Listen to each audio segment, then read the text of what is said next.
नमस्कार, स्वागत है आपका हमारे इस खास कार्यक्रम बड़ी खबर में और मैं हूं आपके साथ शाहनवाज मिर्जा। हमारे इस खास पेशकश में हम आपको बताएंगे कि 4 बड़ी खबरें जो हैं वो क्या है। और इससे पहले आपको बताएं कि प्रदेश के मुख्यमंत्री मनोहर लाल से जुड़ी हुई एक खबर, जिसमें सीएम आज पंचकुला के कालका पहुंचे, जहां पर उन्होंने मंडी चंडी माता मंदिर में दर्शन किए और कई अहम मुद्दों पर बात की। दूसरी खबर पंचकुला से है, जहां पर नकली सीबीआई से जुड़ी हुई आपको अपडेट देंगे। तीसरी खबर हिसार से है, जहां पर बस की मांग को लेकर छात्र और छात्राएं अपना प्रदर्शन कर रहे हैं। और चौथी खबर रतिया से आ रही है, जहां गंदगी से नाराज छात्राओं ने अपना प्रदर्शन किया है। ये 4 तस्वीर आप अपने टीवी स्क्रीन पर देख रहे हैं, जहां पर पहली तस्वीर जो है माता के दरबार मुख्यमंत्री पहुंचे और दूसरी तस्वीर जो है वो गिरफ्त में नकली सीबीआई आया और तीसरी तस्वीर जो है वो बेबस छात्र छात्राओं की है, जहां पर वो प्रदर्शन कर रहे हैं। और चौथी तस्वीर रतिया में, जहां पर गंदगी का जो अंबाल लगा हुआ है उसको लेकर बच्चे काफी ज्यादा परेशान हैं।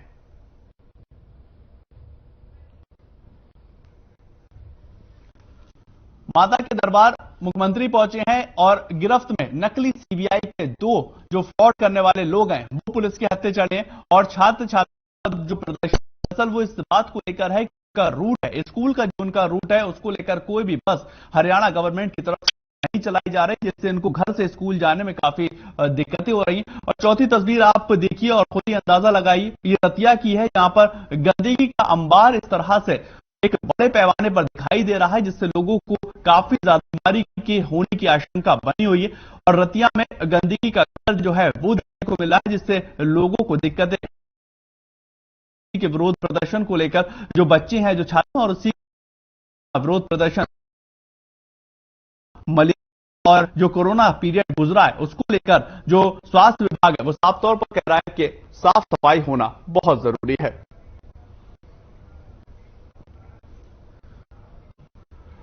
नवरात्र के दूसरे दिन मुख्यमंत्री मनोहर लाल पंचकुला में कालका पहुंचे और मुख्यमंत्री ने मंदिर में शीश नवाया है और मंदिर में चल रहे हवन यज्ञ में शामिल हुए। मुख्यमंत्री मनोहर लाल ने लोगों को नवरात्र की बधाई दी और इस दौरान सीएम ने कहा कि आज माता चंडी देवी मंदिर, माता मनसा देवी श्राइन बोर्ड के अंतर्गत विकसित हो रहा है। और सीएम ने यह भी कहा कि चंडी मंदिर के अलावा चंडीवास इलाके का भी विकास करेंगे।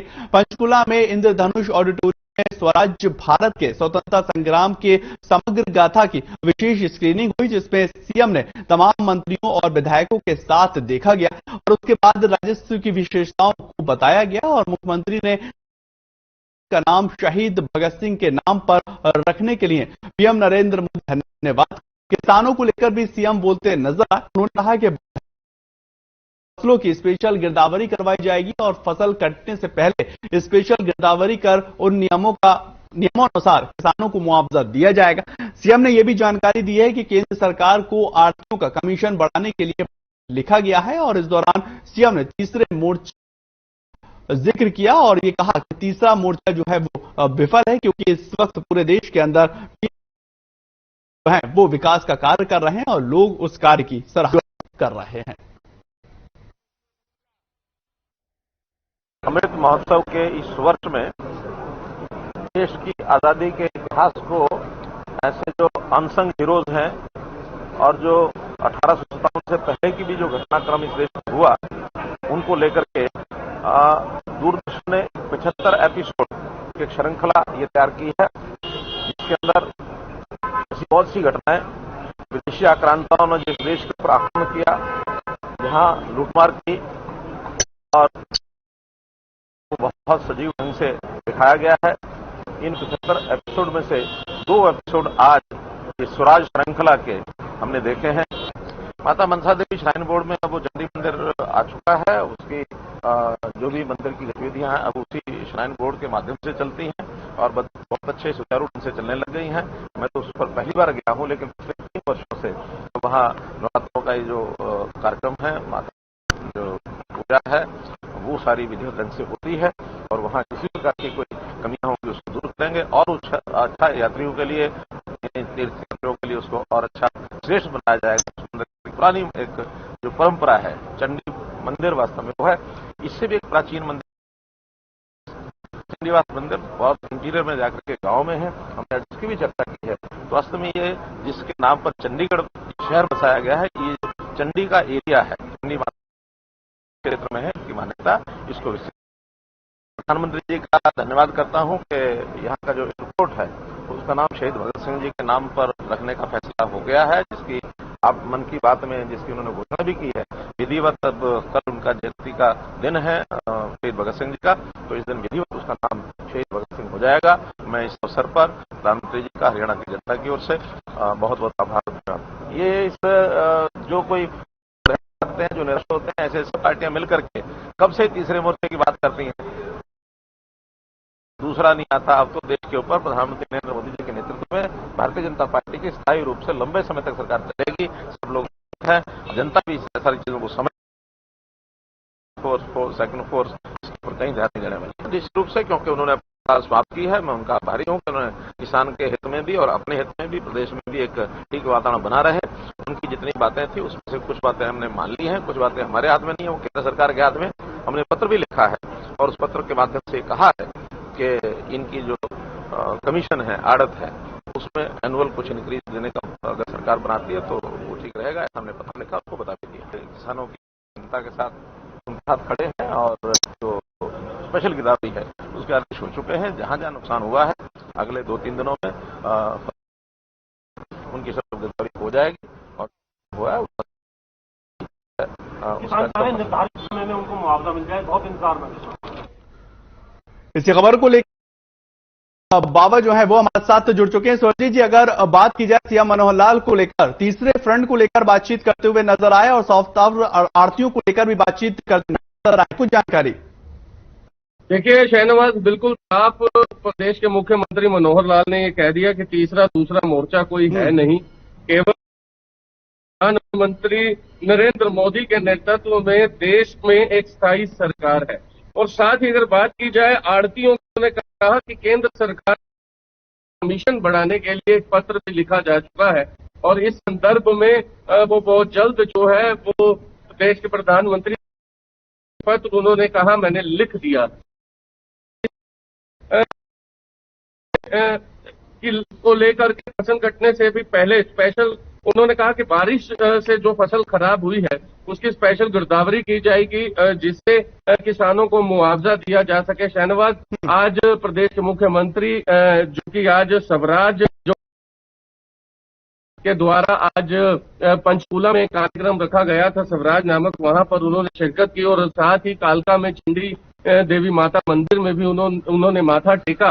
तो ये सभी कार्यक्रमों के बाद उन्होंने मीडिया से मुखातिब हुए और हमारे सवालों के जवाब दिए। शहनवाज, बिल्कुल सुरंजीत जी, बात यहाँ पर सीएम मनोहर लाल कहते हुए नजर आए कि तीसरा मोर्चा जो है वो बेमानी है। दरअसल पीएम नरेंद्र मोदी के कार्य को लेकर जनता सराह रही है और जो विकास से कार्य गवर्नमेंट कर रही है उसको लेकर जो जनता है वो आश्वस्त है। क्या एक संकेत दिया जा रहा है, क्योंकि पंचायती चुनाव भी होने हैं, 2024 में विधानसभा चुनाव भी है, लोकसभा चुनाव भी है, क्या ये कॉन्फिडेंस है, क्या इस बात को लेकर पुख्ता किया जा रहा है कि हाँ इस वक्त भारतीय जनता पार्टी के सामने कोई भी दूसरी पार्टी जो है वो टिकती नजर नहीं आ रही? सुरंजीत जी, देखिए शहनवाज, ये इशारों में प्रदेश के मुख्यमंत्री ने जो अभी हाल ही में इंडियन नेशनल लोकदल द्वारा जो अभी एक कार्यक्रम किया गया और जहां पर कई राजनीतिक दलों के नेता वहां पर जिन्होंने शिरकत की, वहीं इशारों में उन्होंने तीसरा फ्रंट नहीं टिक पाएगा भारतीय जनता पार्टी के सामने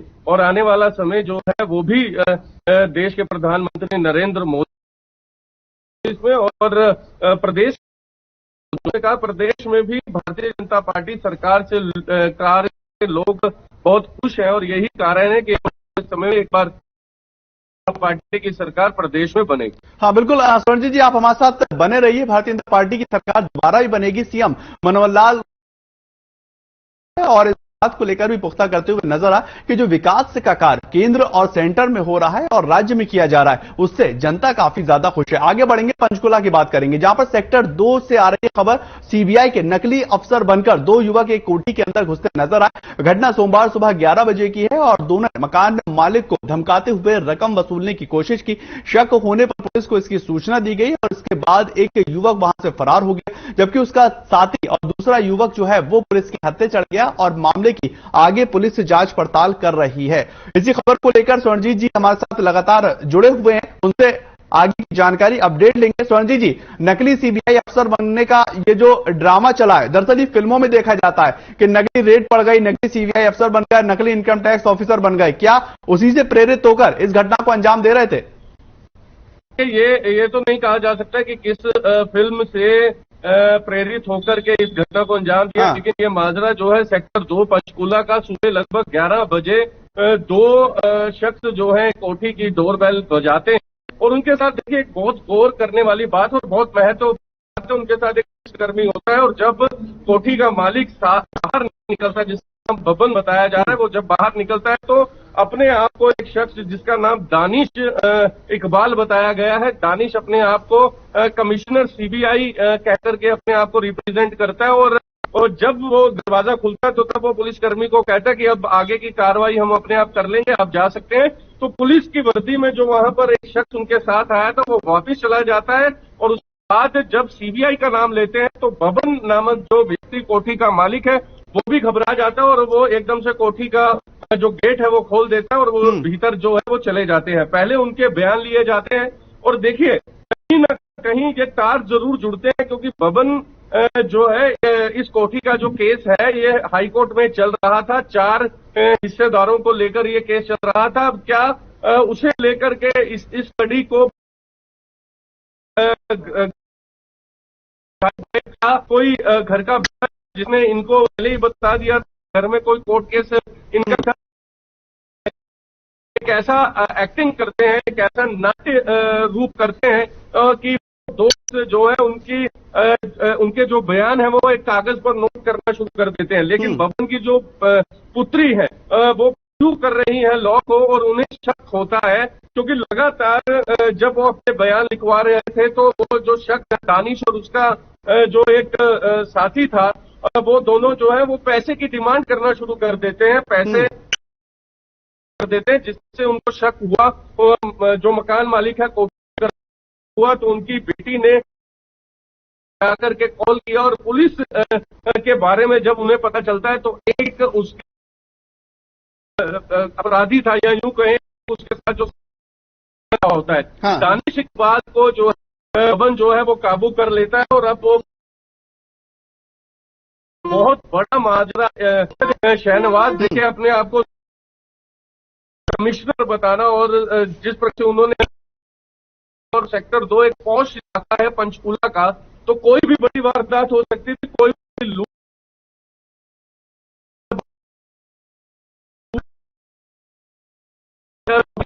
एकदम से दबाव बनाना कि आपके है सीबीआई की, तो इसे देख करके एकदम कोठी मालिक भी बहुत घबरा जाता है। शहनवाज, अच्छा स्वर्णजीत जी, क्या इससे पहले भी इस तरह की घटनाएं इन और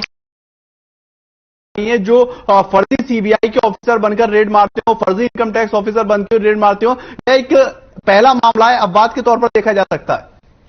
ये अपने आप में एक पहला मामला है जो ये पंचकूला में सुनने को मिला। इससे पहले ऐसा नहीं सुना कि सीबीआई के नकली पुलिसकर्मी बनकर सीबीआई के मुलाजिम बनकर के ऐसे किसी घर में या किसी दफ्तर में प्रवेश किया हो। ये अपने आप में शहनवाज एक पहला मामला है और यही कारण है कि पुलिस भी इस समय बहुत ज्यादा हाई अलर्ट पर है, क्योंकि पंचकूला में बहुत ज्यादा नेताओं के भी घर हैं और बहुत से सोफिस्टिकेटेड लोग और यहाँ तक कि ब्यूरोक्रेट्स यहाँ पर रहते हैं। तो सेक्टर 2 जो है पंचकूला का वो ब्यूरोक्रेसी के लिए माना जाता है। तो इसे देखते हुए पुलिस बहुत ज्यादा सतर्क हो चुकी है, खासतौर पर पंचकूला पुलिस, और इस समय दूसरे साथी की जो गिरफ्तारी के लिए भी इस समय पुलिस जो है वो दबिश कर रही है। शहनवाज, बहुत बहुत शुक्रिया स्वर्णजीत जी आपका इस तमाम जानकारी के लिए, बातचीत करने के लिए। स्वर्णजीत बावा जो है ब्यूरो हेड चंडीगढ़ से हमारे साथ जुड़े और बताते नजर आ रहे थे किस तरह से जो फर्जी सीबीआई के अफसर बनकर एक कोठी में दाखिल हुए, लेकिन जो उनकी बेटी थी वो लॉ की पढ़ाई कर रही है और वो भाग गई कि आखिर इस तरह से पैसे कोई सीबीआई का ऑफिसर कैसे मांग सकता है। आगे बढ़ेंगे, बात हिसार की करेंगे जहां पर सरकार की बेटी बचाओ बेटी पढ़ाओ के दावे फेल होते हुए नजर आ रहा है। दरअसल हिसार से मात्र शाम रूट पर बस न होने की वजह से करीब 200 छात्रों ने पैदल स्कूल जाना पड़ता है और आपको बताएं कि छात्र छात्राओं ने बस की समस्या को लेकर रोड पर जाम लगा दिया, सरकार के खिलाफ नारेबाजी की और छात्रों का यह कहना है कि हिसार के पर गुलाबी बसें हिसार डिपो की शान है, लेकिन कोरोना के समय से बस वहीं पर खड़ी है और इस पर कोई भी प्रशासनिक अधिकारी सुध नहीं है।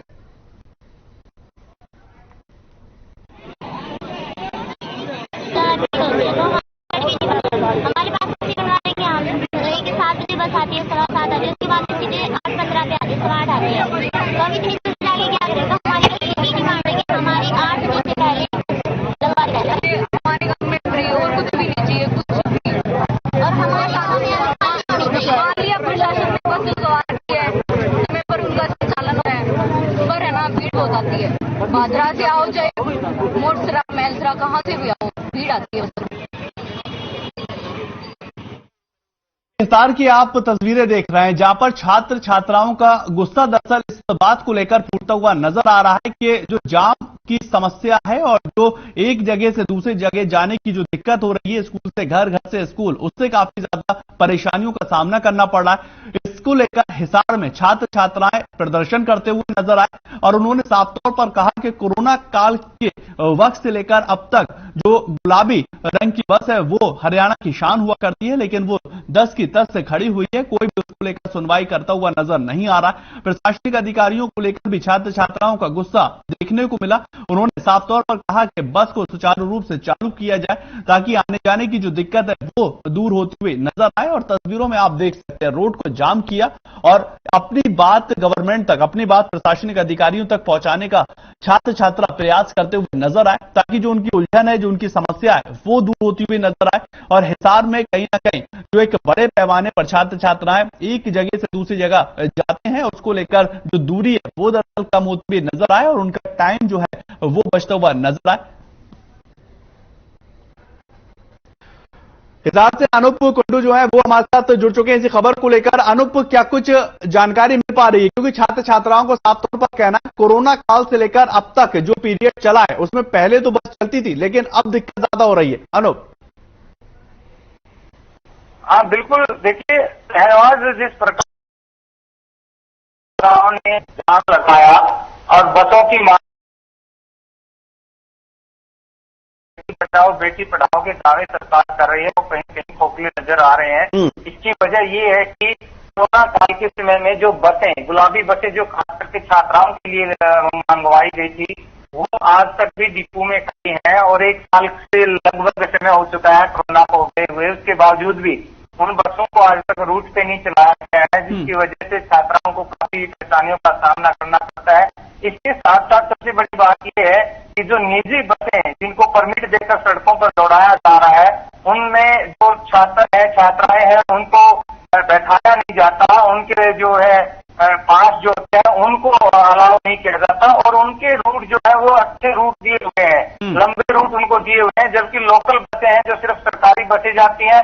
जबकि ऐसा होना चाहिए कि जो निजी बसें हैं उसमें भी बच्चों के साथ अलाव हो, विद्यार्थियों के साथ अलाव किए जाएं और उनके रूट भी ग्रामीण क्षेत्र। लेकिन अनूप, हाँ बिल्कुल अनूप, लेकिन एक जानकारी ये आपसे लेना चाहेंगे, जो गुलाबी बसें हैं जो छात्र छात्राओं के लिए गवर्नमेंट लेकर आई थी, उनको अभी तक चलाया क्यों नहीं गया? दिक्कत कहां पर आ रही है? अब देखिए शहनवाज, दिक्कत कहीं पर नहीं है, ये सिर्फ एक इसको लापरवाही कहा जा सकता है, क्योंकि जिस तरह कोरोना काल में उन बसों का इस्तेमाल किया गया था एक इमरजेंसी एम्बुलेंस के तौर पर, उसके बाद आज तक वो उसी हालात में खड़ी है। जबकि कोरोना काल से देश को एक की मुक्ति मिल चुकी है, कोरोना काल के उस दौर से देश आगे बढ़ चुका है और आज तक वो बसें वहीं खड़ी। इसके साथ साथ एक चीज और देखने में आती है शहनवाज, कि जो वो बसें हैं उनका जो इस्तेमाल है, जो फ्लाइंग में जो इनके कर्मचारी काम करते हैं वो लेकर के उन बसों को घूमते हैं, जबकि वो बसें छात्राओं के लिए है, सड़कों पे चलने के लिए, महिलाओं के लिए है विशेष करके। लेकिन उसके बावजूद भी उसमें या तो फ्लाइंग के इंस्पेक्टर घूमते हुए नजर आएंगे या फिर वो रोडवेज के डिपो की शान बढ़ाते हुए नजर आएंगे। चलिए, बहुत बहुत शुक्रिया अनूप इस तमाम जानकारी की बातचीत करने के लिए। आपको बताएं कि बसों को लेकर छात्र जाम लगाते हुए नजर आए और उन्होंने साफ तौर पर कहा कि हमारे लिए जो बसें लाई गई हैं वो दरअसल चालू होनी चाहिए और जो रूट है वो हमें कम लगे और स्कूल जाने में हमें दिक्कतों का सामना न करना पड़े। आगे बढ़ेंगे, रतिया की बात करेंगे जहां पर नगर पालिका के अधिकारी स्वच्छता अभियान को पलीता लगाते हुए नजर आ रहे हैं और नवरात्र के दिनों में मंदिर के आगे सफाई ना करने को लेकर बात करते दिखाई दे रहे हैं। उन्होंने कहा कि सफाई नहीं हो रही, जिससे गंदगी जो है वो बढ़ती जा रही है और लोगों को परेशानी हो रही है, जिसको लेकर श्रद्धालुओं में भी भारी रोष देखने को मिला। और इतना ही नहीं, वार्ड नंबर 7 में जहां शीतल माता का मंदिर है, वहीं पर मंदिर के साथ 2 गर्ल्स स्कूल भी हैं, जिसमें से 200 के करीब छात्राएं पढ़ती हैं, जिन्हें यहां आते जाते गंदगी के ढेर में काफी बदबू का सामना करना पड़ता है। और इसके अलावा मंदिर के पास ही बाबा बंदा सिंह बहादुर का खेल मैदान है, जहां पर सुबह शहर के लोग सैर करने के लिए आते हैं, लेकिन गंदगी के ढेर की वजह से काफी दिक्कतें हो रही हैं। शहर के लोगों ने चेतावनी दी है कि अगर प्रशासन कूड़े के ढेर को जल्द से जल्द नहीं उठवाया तो एक बड़ा आंदोलन करेंगे और जब तक नगर पालिका सचिव से बात करनी चाहिए तो वो नगर पालिका में नदारत मिले और उनका फोन भी स्विच ऑफ आ रहा है। ये तस्वीरें आप देखिए किस तरह से गंदगी का अंबार जो है वो लगा हुआ।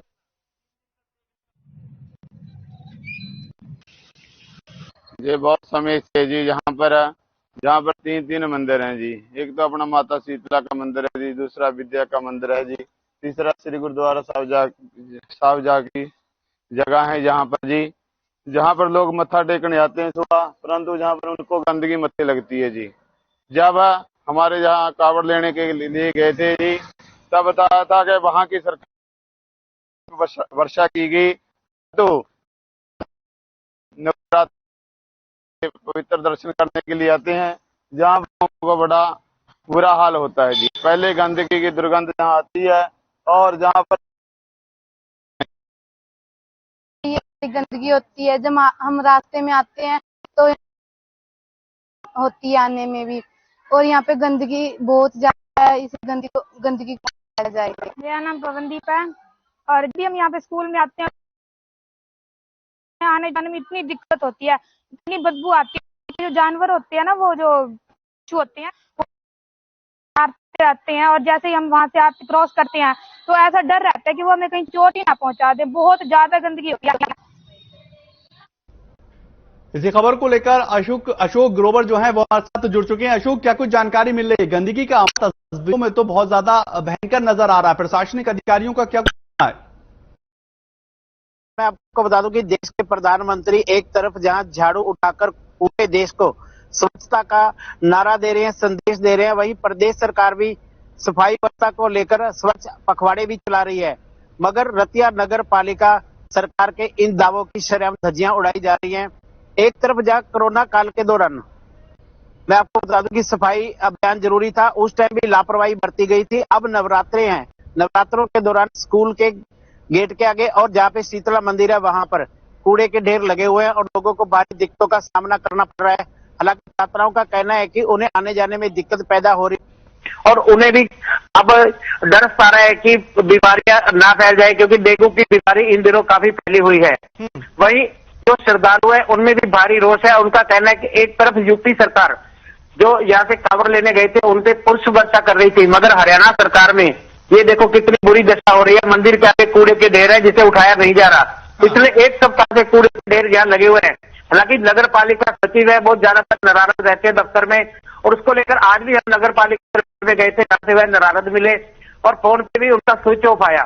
जी बिल्कुल। और साथ ही साथ अगर अशोक बात की जाए इस स्वच्छता को लेकर, ये जो स्वच्छता अभियान है इसका भी फलीता लगता हुआ नजर आ रहा है। मंदिर है, बच्चों का निकलना होता है, खेल स्टेडियम है, उसको लेकर भी कोई भी प्रशासनिक अधिकारी सुध नहीं दे रहा। अगर बात की जाए प्रशासनिक अधिकारियों की, किसी कर्मचारी से बात हो पाई हो, किसी अधिकारी से बात हो पाई हो, क्या कोई आश्वासन वो देते हुए नजर आ रहा है? अशोक, कल हमने स्थानीय एसडीएम डॉक्टर वीरेंद्र सिंह को भी पूरी वीडियो क्लिप डाली थी और उन्होंने आश्वासन दिया था कि आज सुबह से ही कूड़े के ढेर उठाए जाएंगे, मगर उनके दावे भी हवा हो गए, क्योंकि कूड़े के ढेर जो के क्यों पड़े हैं अभी तक कोई सफाई नहीं हुई। हालांकि लोगों में इसको लेकर भारी रोष है। पहले भी सफाई व्यवस्था को लेकर कई बार आंदोलन शुरू हुए हैं, जिसके बाद ये सुधार हुआ था, मगर अभी परिस्थितियां वही के वही दिखाने लगी हैं।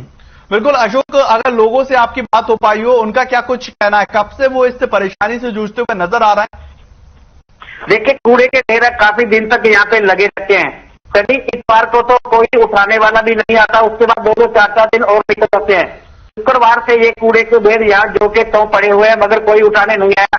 बरसात के दिनों में तो बहुत बुरा हाल हो जाता है, क्योंकि 1200 के करीब स्कूली छात्राएं हैं जो इस रास्ते से गुजरती हैं और पानी वहां रुका होता है। ऊपर से गंदगी के ढेर, बदबू इतनी है कि चलना मुश्किल हो जाता है। लोगों ने प्रशासन को, आज नगर पालिका प्रशासन को चेतावनी दी है कि अगर जल्द कूड़े के ढेरों को यहाँ से नहीं उठाया गया तो वह बड़ा आंदोलन करने पर मजबूर होंगे। चलिए, बहुत बहुत शुक्रिया अशोक जी इस तमाम जानकारी के लिए, बातचीत करने के लिए। गंदगी का अंबार जो है वो आप तस्वीरों से अंदाजा लगा सकते थे कितना ज्यादा भयंकर है, और उसको लेकर प्रशासनिक अधिकारी कोई भी सुध लेते हुए नजर नहीं आ रहा है। फिलहाल के लिए इतना ही, नमस्कार।